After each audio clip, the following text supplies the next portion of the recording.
Invitiamo la coppia Siciliano Forte per la Rubicone Corse.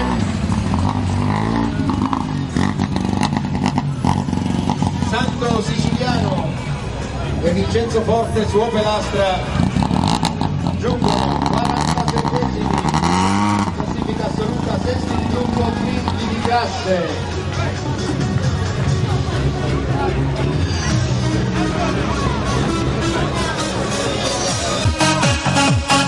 Ed ecco quindi che Santo Siciliano insieme a Vincenzo Forte festeggiano, stappano lo spumante ed ecco Forte già pronto, vediamo Siciliano, ok, hanno chiuso in posizione un po' lontana dalle prime, sesti di gruppo e quinti di classe.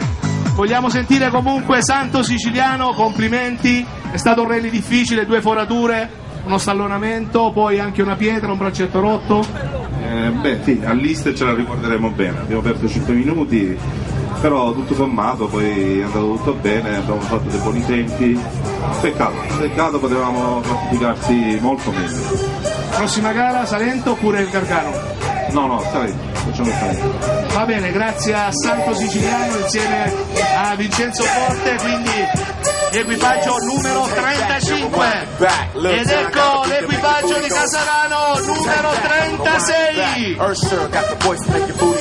Crisi Giovanni insieme a Persico numero 36. Andiamo a vedere la posizione assoluta.